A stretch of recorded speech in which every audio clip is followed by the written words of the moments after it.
नमस्कार दोस्तों, पिछले लेक्चर के अंदर हमने स्टार्ट किया था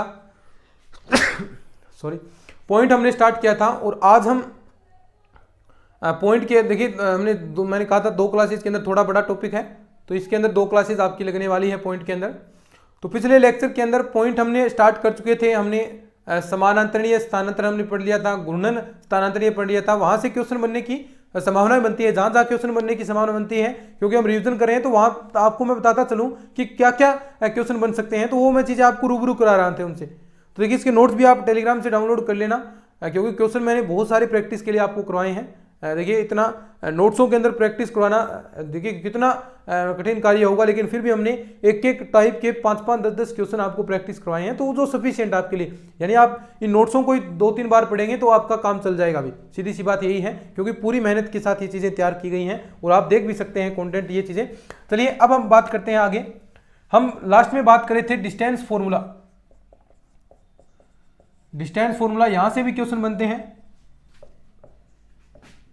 डिस्टेंस फॉर्मूला या दूरी सूत्र सबको पता है, 2 बिंदुओं के बीच की दूरी आप कैसे निकालेंगे। ये मान लीजिए आपके पास कोई 2 पॉइंट है, सबको पता है। यहां पर x1, y1 पी क्यू ले लो, तो दोनों के बीच की दूरी पी क्यू, दूरी सूत्र से क्या होती है पी क्यू बराबर, मैं अब समझाऊंगा नहीं कहां से ये जनरेट हुआ, यह नहीं समझेंगे हम चीजें। हम सीधा जो हमारी बात है मेन चीज उस पर आते हैं, सीधे फॉर्मूले पर। पी क्यू बराबर ये होता है। एक क्वेश्चन भी मैंने कर लिया था, आपको करवा दिया था। अब हम बात करते हैं कि जब ये ध्रुवीय रूप में हो, यानी 2 बिंदु आपको इस प्रकार दे r1, θ1, एक तो ये दे दिया मान लीजिए, दूसरा आपको दे दिया r2, θ2। ये 2 बिंदु पी क्यू, ये भी मान लीजिए p डैश क्यू डैश मान लीजिए, एक ही बात है, कोई बात नहीं। तो इन दोनों के बीच की दूरी वही सेम टू सेम। अब एक फॉर्मूला बनेगा लास्ट में, लेकिन थोड़ा सा मैं आपको दिखा देता हूं कैसे बनेगा। वही सेम टू सेम चीजें, लेकिन लास्ट में जो फॉर्मूला बनेगा वो आपको याद रखना है। तो पी डैश क्यू डैश के बीच में दूरी कितनी आ जाएगी, देखो सेम वही r2 माइनस का r1, r2 माइनस r1 की स्क्वायर प्लस का θ2 माइनस का θ1 की स्क्वायर। ठीक है, तो यानी इस प्रकार। और देखिए आप एक चीज और यहां से देखिए वैल्यू निकाल सकते हैं, जो चीजें हम लगातार पढ़ते आए हैं, यानी वही सेम टू सेम चीजें, यानी चीज तो वही लगेगी। एक मिनट देखिए चीज तो वही लगेगी, क्योंकि आप इस बार किस चीज में कन्वर्ट करें, यहाँ पे r1 और θ1 के अंदर आपको इक्वेशन निकालनी है, तो यानी चीज तो वही आपको मिलेगी, यानी कौन सी x1 x2 वाली ही चीजें मिलेगी, लेकिन इस बार हमें दूरी सूत्र के तहत वो चीजें यहाँ पर लगानी है। अब देखो p x1, y1 की जगह ध्रुवीय रूप में रूपांतरित करना है हमें, तो ध्रुवीय रूप में इसे रूपांतरित करेंगे तो क्या आएगा आपके पास p r1 cos θ1, ठीक है, यानी r1 cos θ1 और r1 sin θ1 y में ये आ जाएगा, और p2 बराबर क्या आ जाएगा p, यहां पर देख सकते हैं दूसरा जो पॉइंट है q बराबर वो आ जाएगा आपका x2, y2, और वो देखिए क्या आ जाएगा q r2 cos θ2 r2 sin θ2। ठीक है, लास्ट में फॉर्मूला याद रखना है आपको। देखिए जनरेट नहीं करना। अब देखो सीधे हम याद करते हैं पी क्यू, तो पी क्यू देखिए दूरी निकालेंगे, वही सेम टू सेम तरीका आपके पास। तो देखिए x2 माइनस का x1, y2 माइनस का y1 की स्क्वायर, तो वही चीजें हम यहां पर अप्लाई करेंगे, देखिए क्या आएगा √ r2 माइनस का r1। देखो सबसे पहले तो ये इसके माइनस से ये आ जाएगा, तो यानी r2 cos θ2 माइनस का r1 cos θ1 की स्क्वायर। ठीक है, इसके बाद देखिए क्या आएगा प्लस का r2 sin θ2 माइनस का r1 sin θ2, यहां तो θ1 है, θ1 ठीक है की स्क्वायर। अब देखिए इसको ओपन कर लीजिए, तो देखिए यहां से जो चीजें कैंसिल होनी है वो कैंसिल हो जाएगी। तो लास्ट में एक फॉर्मूला याद रखना है, जो मैंने कहा मैं पूरा फोकस फॉर्मूलों पर कर रहा हूं, समझाने पर कुछ नहीं है। तो इस प्रकार आप इसे ओपन करेंगे, लास्ट में फॉर्मूला क्या बनेगा उस चीज को ध्यान में रखिएगा। लास्ट में फॉर्मूला वही चीज याद रखनी है, कुछ नहीं समझाऊंगा मैं। पी क्यू बराबर देखिए यहां पर क्या फॉर्म बनेगी आपकी r1 स्क्वायर प्लस का r2 स्क्वायर, ठीक है, माइनस का 2r1 r2 और cos θ1 माइनस का cos θ2, यानी ये सीधे आपको याद रखने हैं और कुछ नहीं है, सीधा फॉर्मूला आपको याद रखना है, सीधा फॉर्मूला, यानी cos θ1 माइनस का cos θ1 माइनस θ2, सीधा फॉर्मूला याद रखेंगे, तो cos θ1 माइनस का θ2। ठीक है, तो ये फॉर्मूला आपको याद रखना है, पी क्यू बराबर। तो दो फॉर्मूले हमने बात किए हैं, एक तो ये रहा, एक ये रहा, सेम वही है। ये ध्रुवीय रूप में आ जाएगा और वो आपका कार्तीय रूप में है। सिंपल सी बातें हैं, कुछ नहीं, फॉर्मूला याद रखना है, r1 स्क्वायर प्लस का r2 स्क्वायर माइनस का 2r1 r2 कोस θ1 माइनस का θ2। ठीक है, अब देखिए क्वेश्चन भी आप कर सकते हैं यहां से। क्वेश्चन देखिए इसको लेकर तो कर लिया हमने, ध्रुवीय रूप को लेकर और करते हैं क्वेश्चन कि कैसे क्वेश्चन बनते हैं। आपसे कुछ मान भी पूछ सकता है, इन दूरी सूत्र के प्रयोग आते हैं एग्जाम के अंदर, वो भी आपसे चीजें पूछ सकता है। जैसे एक क्वेश्चन इस प्रकार आए कि क्वेश्चन दिया है आपको P 3 40 डिग्री, ठीक है, वह Q 100 डिग्री, Q देखिए 4 और 100 डिग्री के मध्य दूरी है,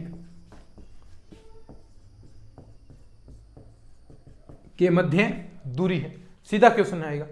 तो देखिए निकाल सकते हैं, वही सेम टू सेम ध्रुवीय रूप में आ गया। तो यानी क्या करेंगे, सबसे पहले r1 स्क्वायर प्लस का r2 square, r1 square plus का r2 स्क्वायर माइनस का 2r1 r2 कोस θ1 माइनस का θ2, यही फॉर्मूला है, हमने पढ़ा है। तो देखिए यहां से r1 देखिए r1 स्क्वायर यानी 9, 3 की स्क्वायर प्लस 4 की स्क्वायर 16 माइनस का 2r1 r2, तो इंटू 3 इंटू 4 कोस θ1 माइनस का कोस θ2।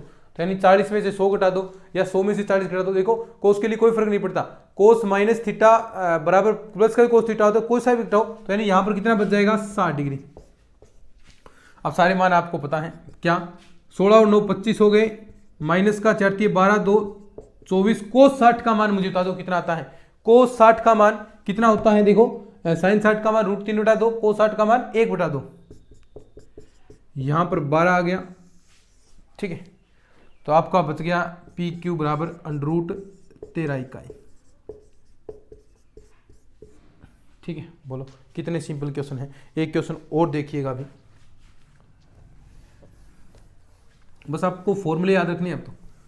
अब तो किसी चक्कर में नहीं पड़ना कि किस तरह प्रूफ आया, लास्ट टाइम यही होता है फॉर्मूले। और मैंने पहले भी आपसे कहा था कि आप जो मैं अब तो आपको कंसेप्ट समझा रहा हूँ, क्लासेस के अंदर मैंने कहा था आपको कंसेप्ट समझा रहा हूँ, लेकिन जब हम रिवीजन करें तो साथ में आप जो फॉर्मूले हैं उनको हाइलाइटर की मदद से फॉर्मूले हाईलाइट कर लेना।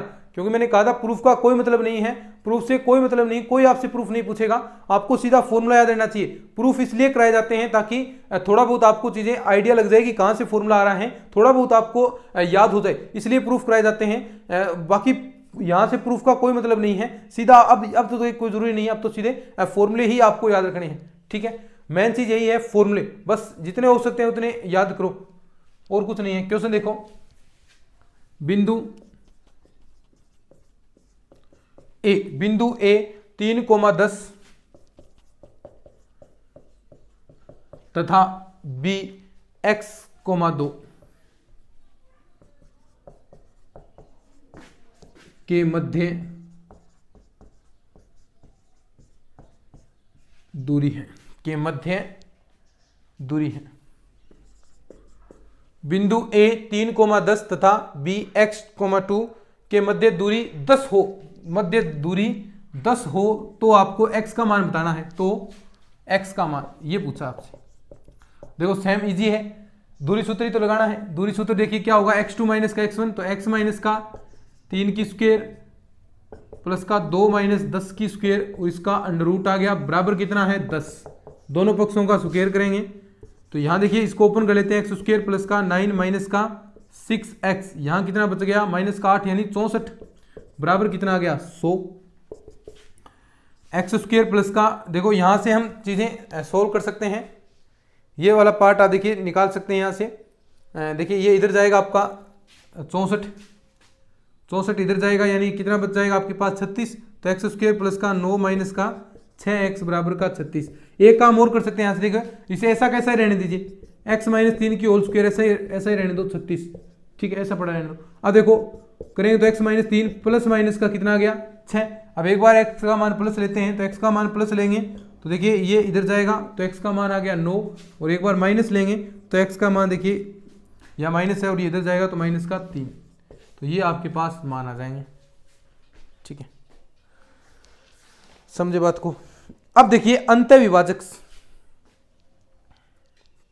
अंतःविभाजक सीधा सीधा आपको याद रखने हैं। अंतःविभाजक कुछ नहीं है चीजें। मान लीजिए आपके पास कोई ऐसी लाइन है, ठीक है, ये आपके पास कोई लाइन है, सीधा फॉर्मूला याद रखना है आपको, ठीक है। यहां पर ये बिंदु है कोई आपका, मान लीजिए x1 y1 और x2 y2, ये अंतर विभाजन करता है, मान लीजिए यहां से ये विभाजित करता है, इसके निर्देशांक है x y और किस अनुपात में, m अनुपात n में, ठीक है। तो इसके निर्देशांक जो जहां से अंतर विभाजन करता है उस बिंदु के निर्देशांक कितने आएंगे ये पूछता है आपसे। तो उस बिंदु के निर्देशांक देखिए, सीधा फॉर्मूला याद रखना है। तो x बराबर क्या होगा, सबसे पहले देखिए m1 m2 में कर लो, या फिर आप देखिए mn में कर लो। ये देखो हमने फॉर्मूला m1 m2 में पढ़ा है, तो आप इसको कर लो। हमने m1 और m2 में पढ़ा है, लेकिन वेक्टर के अंदर हम m और n पढ़ते हैं, तो वहां पर इस प्रकार से हम चीजें करते हैं, लेकिन दोनों में चीज एक ही है।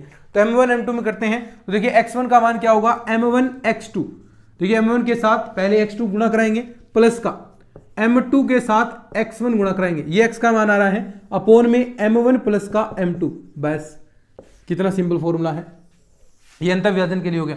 यानी y एक तो एक निर्देशांक आ गया x का, y का, अब ऐसा ही सेम टू सेम y का, यहां पर y आ जाएगा m1 y2 प्लस का m2 y1 अपोन में m1 प्लस का m2, ये y का मान आ गया। बोलो समझे, अंतर विभाजन के अंदर ये तो आपका x का मान आ गया, यहां आपके पास y का मान आ गया, तो दोनों ही चीजें आपके लिए आ रही हैं, x का मान आ गया और y का मान आ गया। बिल्कुल सिंपल सी चीजें हैं, कोई दिक्कत नहीं। तो ये तो हो गया आपका अंतर विभाजन, और यानी इस प्रकार आपके निर्देशांक आ जाएंगे। दूसरा आता है बाह्य विभाजन। बाह्य विभाजन के अंदर देखिए, बाह्य विभाजित करता है, बाह्य विभाजन तभी आएगा, बाह्य विभाजन कब आएगा, जब m1 और m अनुपात है ऋणात्मक हो। यदि अनुपात आपका m1 और m2 का अनुपात है वो ऋणात्मक हो, तो उसके अंदर बाह्य विभाजन आप काम में लेते हैं। इसका क्या होगा, केवल मात्र माइनस आ जाएगा फॉर्मूले के अंदर, तो इसके निर्देशांक क्या आ जाएंगे, m1 x2 सेम है, माइनस का m2 x1 अपोन में m1 माइनस का m2, बस और कुछ चेंज नहीं है, बस माइनस आ जाएगा यहां पर।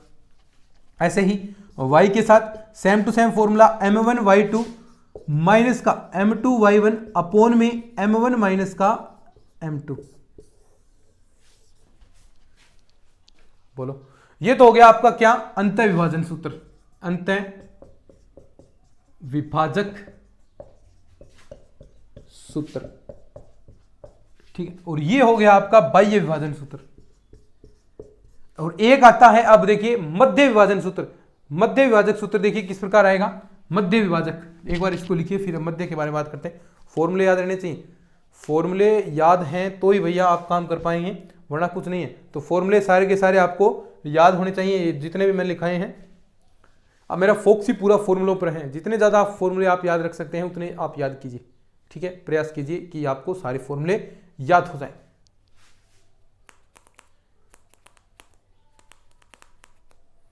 ठीक है, अब बढ़ते हैं हम मध्य विभाजन सूत्र के अंदर। मध्य विभाजन सूत्र क्या होता है उसके बारे में हम बात करेंगे।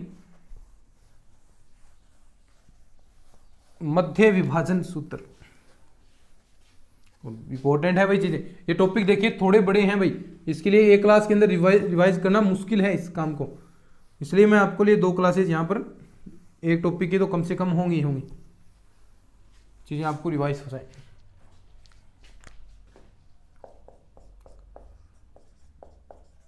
मध्य बिंदु, मध्य बिंदु इसे कहते हैं मिडल पॉइंट।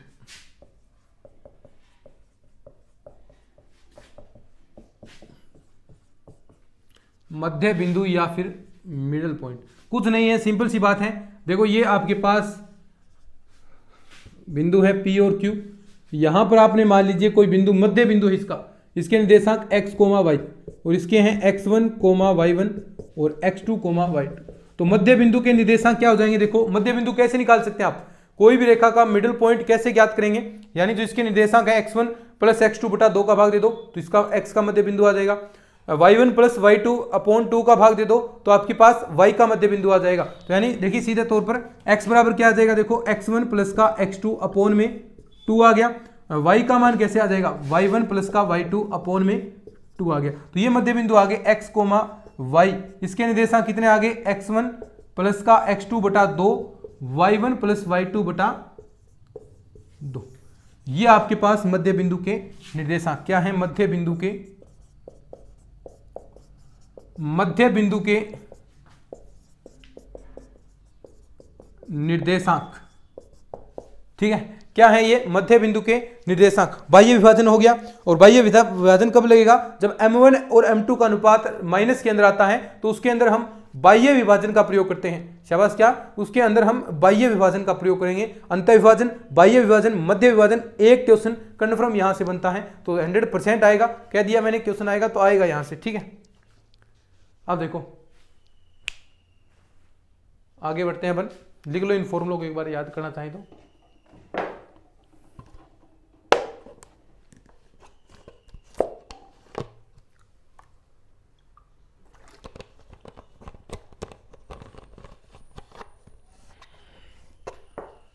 ठीक है, अब चलते हैं आगे। अब क्वेश्चन करते हैं अपन, एक दो क्वेश्चन करेंगे प्रैक्टिस के लिए।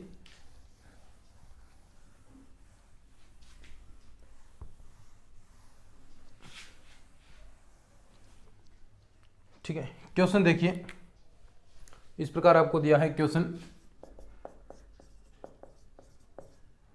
बिंदु 1,2 तथा 3,4 को मिलाने वाली रेखा को 2:3 के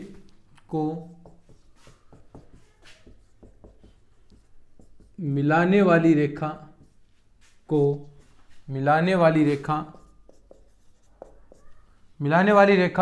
को 2:3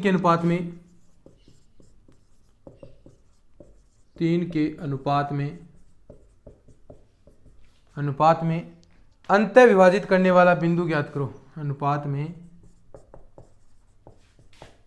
अंत विभाजित करने वाला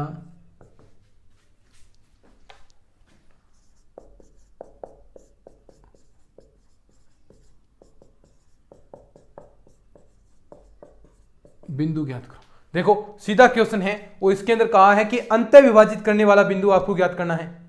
देखिए क्वेश्चन समझिए, अंत विभाजित करने वाला बिंदु आपको ज्ञात करना है, तो आप कर सकते हैं। देखिए अंत विभाजित करने वाला बिंदु 1,2 तथा 3,4 को मिलाने वाली रेखा को 2:3 के अनुपात में अंत विभाजित करने वाला, फॉर्मूला याद होना चाहिए 2:3 में। यानी यहां पर देखिए सबसे पहले तो x1, y1 के मान कितने दे रखे हैं? देखो 1,2, इसके मान 3,4, और m1 m2 के मान कितने दे रखे हैं आपको भाई? 2,3। ठीक है, बस क्या है? फॉर्मूला ही तो है। क्या? x बराबर m1 x2, m1 का मान कितना है? 2, x2 का मान 3 प्लस का m1 x2, फिर आ गया m2 x1, m2 का मान 3, x1 का मान 1 प्लस का m1 प्लस m2, तो दोनों को जोड़ेंगे 2 प्लस का 3, तो यहां से आपके मान आ गया 3 2 6 और 3 9/5 x का मान। ऐसे ही आप y का मान निकाल सकते हैं। y का मान m1 y2, m1 का मान तो भाई आपके पास 2 है भाई, y2 का मान 4 प्लस का m2 y1, m2 का मान कितना है? देखो 3, y1 का मान 2, वही आपके पास नीचे 5, 4 और 2 6, सॉरी 4 2 8, 8 और 6 14, 14/5। तो यानी निर्देशांक क्या आ गया आपके पास? 9/5 और 16/5, सॉरी 14/5 है ये, 14/5 ये आपके पास माना जाएगा। ठीक है, तो सीख गए आप। अब देखिए दूरी सूत्र के उपयोग देखते हैं अपन। तो ऐसे ही आप मध्य बिंदु ज्ञात कर सकते हैं, ऐसे ही सारी चीजें और ज्ञात कर सकते हैं। अब हम बात करते हैं दूरी सूत्र के उपयोग, यानी क्या क्या ये दूरी सूत्र हैं, क्या क्या काम आएंगे आपके, जो आपने दूरी सूत्र पढ़ा है। देखिए बहुत सारी चीजें ज्ञात करने के लिए ये चीजें काम आएंगी दूरी सूत्र वाली, तो इसके बारे में हम बात करते हैं। दूरी सूत्र के उपयोग, और सब जानते हैं क्या उपयोग में आते हैं दूरी सूत्र। दूरी सूत्र के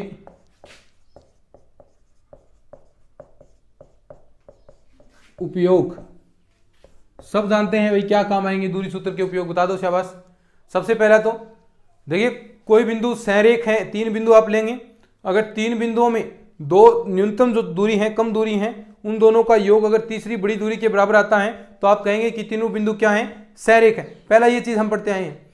दूसरा, अगर हम बात करें समबाहु त्रिभुज की, तो तीनों अगर ए बी बराबर बी सी बराबर सी ए इस प्रकार हो, अगर तीनों दूरियां बराबर हैं तो आप क्या कहेंगे कि ये जो त्रिभुज है वो आपका समबाहु त्रिभुज है। अगर किसी त्रिभुज के अंदर एक चीज देखिए, त्रिभुज के अंदर क्या होगा, दो छोटी भुजाओं का योग तीसरी बड़ी भुजा से बड़ा होगा, तो यानी अगर वो कंडीशन लागू होती है तो त्रिभुज होगा।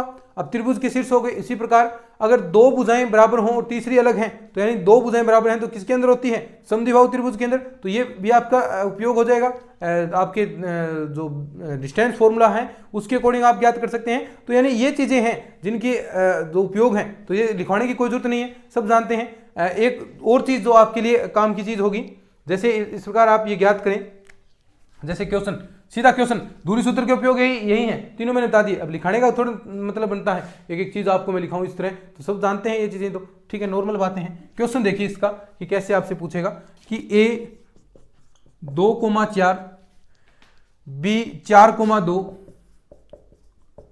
4,-2 और सी आपको दिया है -3, -1। ठीक है, किस प्रकार का त्रिभुज बनाते हैं, किस प्रकार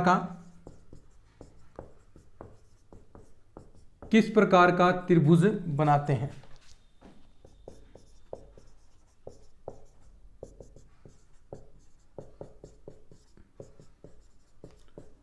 किस प्रकार का त्रिभुज बनाते हैं, बोलो, कितना सिंपल क्वेश्चन है। देखिए आपको तो ये चेक करना है कि कौन सा त्रिभुज बनाएगा, तो इसके लिए दूरियां निकालनी पड़ेगी। तो देखिए ए बी, सबसे पहले ए बी आप डिस्टेंस निकाल लीजिए, प्रत्येक दूरी आपको निकालनी पड़ेगी। तो जैसे ही हम ए बी ज्ञात करते हैं, तो देखिए यहां पर क्या आएगा, ए बी हम ज्ञात करेंगे तो 4 - 2,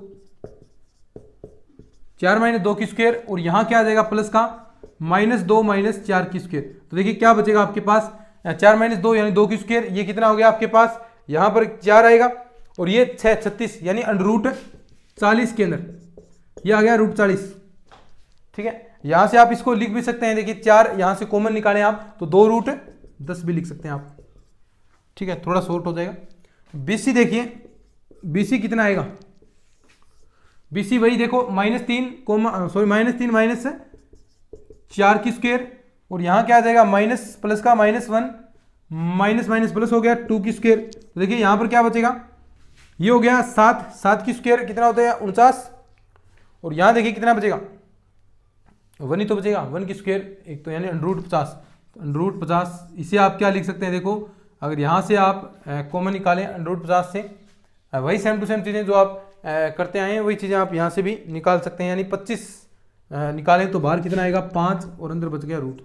ठीक है, CA निकाल लीजिए, वही सेम टू सेम CA, इसमें से ये आपको कम करना है तो -3 -2 की स्क्वायर और -1 प्लस का -1 -4 की स्क्वायर। देखिए क्या आएगा, ये हो गया -5 इसकी स्क्वायर 25, ये हो गया 25, और ये भी 5 25 25 और 25 है 50 √50 और 5 √2। देखो वही सेम टू सेम चीज बन गई। तो यानी दो भुजाएं इसके अंदर क्या है आपकी बराबर हैं, तीसरी अलग है, तो आप कौन सा त्रिभुज कह सकते हैं, किसके शीर्ष बनाएंगे, समद्विबाहु त्रिभुज। कौन सा बनाएंगे, समद्विबाहु त्रिभुज। ठीक है, समद्विबाहु त्रिभुज, समझ गए सब।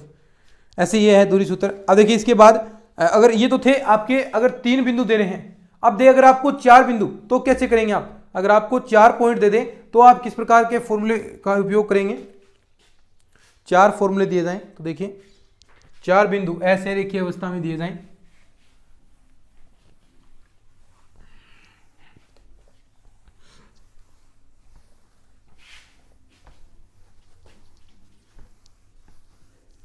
चार बिंदु आपको दिए जाएं तो देखिए 4 असरेखीय बिंदु उस सिचुएशन में देखिएगा। दूसरा है 4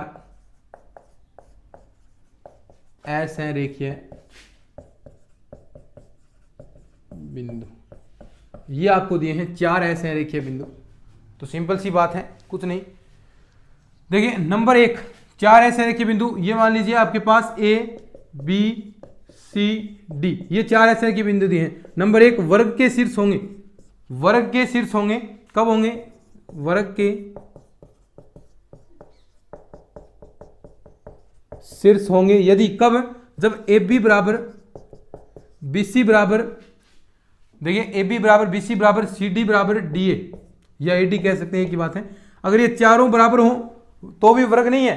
कब होगा? जब इसके विकिरण भी बराबर हैं। विकिरण कौन से होंगे? देखिए ए सी और बी डी, ए सी और बी डी आपके विकिरण होंगे तथा इसके साथ साथ ए सी बराबर बी डी, यानी विकिरण भी बराबर हो, विकिरण भी बराबर हो।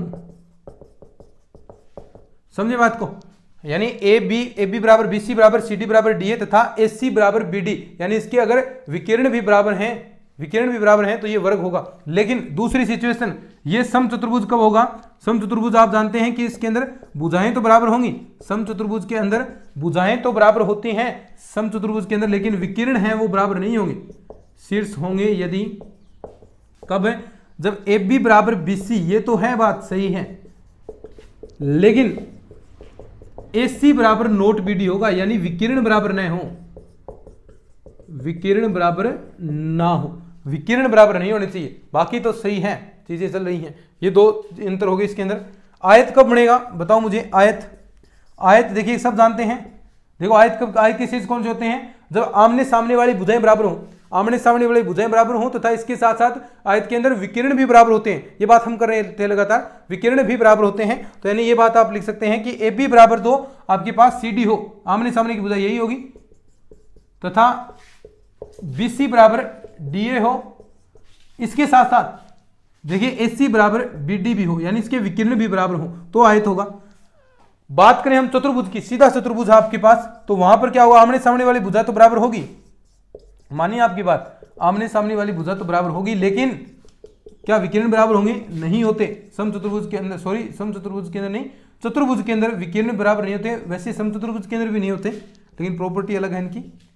ठीक है, ये हो गए, बोलो नहीं दिक्कत कोई? चलिए ये तो हो गया। अब हम बात करते हैं कुछ और, यानी विकिरणों के मध्य बिंदु हम निकाल लें, अगर वो संपाती हैं तो क्या क्या चीजें बनेगी। विकिरणों के मध्य बिंदु और ज्ञात कर लेते हैं अपन, वहां से भी कुछ चीजें बनेंगी आपकी। विकिरणों के मध्य बिंदु ज्ञात कर, और वहां से देखते हैं कि क्या क्या सिचुएशन आपकी बनती है। विकिरणों के मध्य बिंदु ज्ञात करते हैं अपन।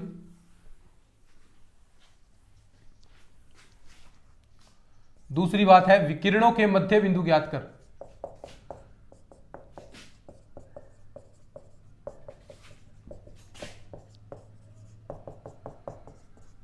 विकिरणों के मध्य बिंदु ज्ञात करके अगर संपाती हैं, विकिरणों के मध्य बिंदु आप निकालते हैं और वो अगर संपाती हैं, संपाती हो तो वो बनेगा भाई समांतर चतुर्भुज बनेगा। सारी चीजें चारों बन जाएगी, समांतर चतुर्भुज, आयत बन गया, वर्ग बन जाएगा और आपका समचतुर्भुज बन जाएगा। बस ये कंडीशन याद रखनी है आपको।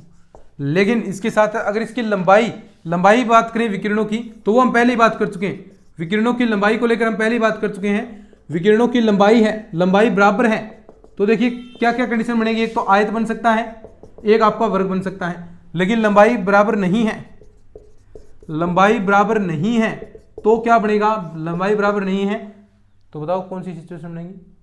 लंबाई जिसके अंदर बराबर नहीं है तो वो क्या होते हैं? एक तो समचतुर्भुज हो गया, एक आपका समांतर चतुर्भुज हो गया। बोलो, एक समचतुर्भुज हो गया, दूसरा आपका समांतर चतुर्भुज हो गया। तो ये आपकी कंडीशन यहां पर बनती है। ठीक है,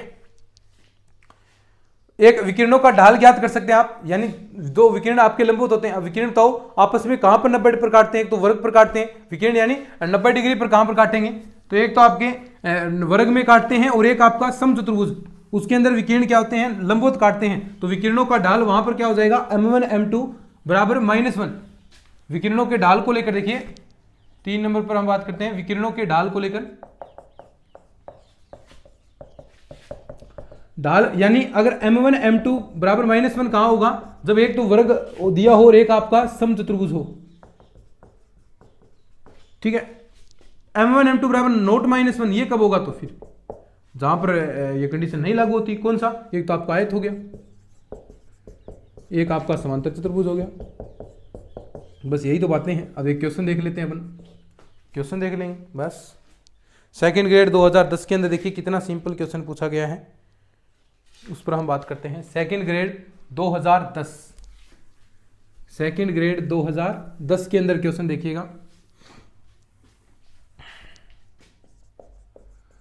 सेकंड ग्रेड 2010 क्वेश्चन देखिए कैसा था कि ए दिया है आपको 0,0, बी दिया है 3,4, बी दिया है 3,4, सी दिया है 7,7 और डी दिया है 4,3। देखो ये है इंटरेस्टिंग क्वेश्चन है सारे। देखिए ये क्वेश्चन है तो आपको बताना है कि इससे आकृति कौन सी बनेगी, आकृति बतानी है कि कौन सी आकृति बनेगी बताओ। देखिए हम क्या जानते हैं, हम तो देखिए एक तो हम 4 बिंदु दे दिए, आपको पता चल गया कि 4 बिंदु दिए हैं आपको, तो चारों बिंदु की सहायता से सबसे पहले सभी में डिस्टेंस फॉर्मूला लगाकर दूरी निकालेंगे, विकिरण ज्ञात कर लेंगे, वहां से आपको पता चल जाएगा। तो सबसे पहला काम हम ए बी निकालेंगे, तो ए बी बराबर डायरेक्ट लिखें, अब ऐसा एक एक करके नहीं देखेंगे, तो सीधा पता है यही करके देखेंगे। 3 की स्क्वायर और यहाँ पर कितना हो गया 4 की स्क्वायर, ऊपर अंडरूट है, तो यानी यहाँ पर आप देख सकते हैं 9 + 16 बराबर कितना आएगा 5। ऐसे ही BC निकालें, BC देखो 7 में से 3 4 बचा और 7 में से 4 घटाएंगे 3, यानी वही सेम टू सेम कितना 16 + 9 कितना 5। ऐसे ही CD की निकालें, CD 4 - का 7 यानी 3 बच गया माइनस का, और स्क्वायर करेंगे तो प्लस का हो जाएगा, वही 3 - 4 7 यानी वही आपके पास कितना माइनस की 3 की स्क्वायर माइनस का प्लस का -4 का स्क्वायर, तो यही आपके पास 5 यहाँ आ गया। हम निकालें DA, तो DA वही आपके पास 4 - 0 3 - 0 वही आपके पास क्या 16 + का 9 वही 5। तो देखो सबसे पहला बात तो आपको चल गई कि चारों दूरियां बराबर हैं, तो यानी चारों दूरियां बराबर हैं तो उसके अंदर क्या बनता है, एक तो वर्ग बनेगा, एक आपका समचतुर्भुज बनता है। ये तो 2 बात आपको कन्फर्म पता चल गई कि एक तो समचतुर्भुज बनेगा और एक आपका वर्ग बनेगा। अब बनेगा वर्ग बनेगा या समचतुर्भुज बनेगा वो कौन बताएगा, वो आपको विकिरण की लंबाई बताएगी, और विकिरण की लंबाई यानी AC बताएगी आपको। AC देखो AC ये रही, यहां से देखिए AC हम करते हैं, देखिए AC दिखाई दे रही होगी, तो 7 - 0 यानी ये हो गया आपके पास 49 + का 49, तो यानी आप देखिए 49 + 49 आपके पास यही रिजल्ट आएगा, यानी आप लिख सकते हैं 49 को बाहर निकालकर 7√2, तो ये आ गया। एक निकालें BD, तो BD देखिए आपके पास क्या आएगा इससे, तो 4 - का 3 कितना 1 की स्क्वायर, 3 - 4 का स्क्वायर माइनस यानी यहाँ भी 1 की स्क्वायर, तो ये आ गया √2। तो देखो दोनों बराबर हैं क्या, नहीं है, तो यानी AC बराबर नोट BD, AC बराबर नोट BD, तो यानी विकिरण बराबर नहीं है, तो ये आकृति कौन सी बनेगी इससे समचतुर्भुज। कौन सी बनेगी भाई बता दो मुझे, समचतुर्भुज। ठीक है आगे देखते हैं क्वेश्चन क्या है भाई। अब देखिए क्या क्वेश्चन देगा आपको, एक क्वेश्चन और देखते हैं अभी अपन, फिर आपके लगभग सारे क्वेश्चन हो जाएंगे इस तरह के।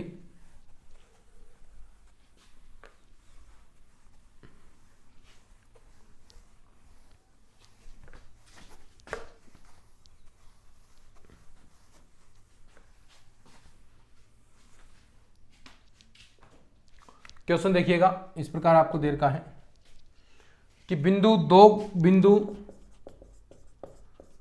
-2,1 तथा 4,-9 को मिलाने वाली तथा 4,-9 को मिलाने वाली रेखा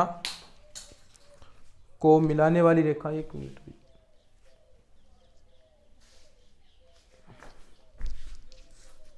ठीक को मिलाने वाली रेखा y अक्ष पर रेखा y अक्ष द्वारा किस अनुपात में विभाजित होती है। y अक्ष द्वारा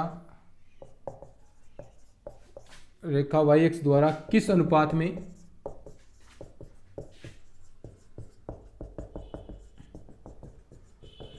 ठीक है विभाजित होती है। अनुपात दे दिया तो वही आप देखिए अनुपात किस प्रकार मानेंगे आप, ये 2 पॉइंट आपको दिए हैं -2,1 4, -9, तो देखिए यहां पर आप अनुपात मान लेंगे k/1 में कि आप k/1 में इस रेखा को विभाजित कर रहे हैं। और देखिए y अक्ष पर एक चीज आपको देख रही है, y अक्ष पर आपको पता है यहां से k का मान आ जाएगा, कैसे y अक्ष पर x का मान कितना होता है, y अक्ष पर x का मान कितना होता है 0।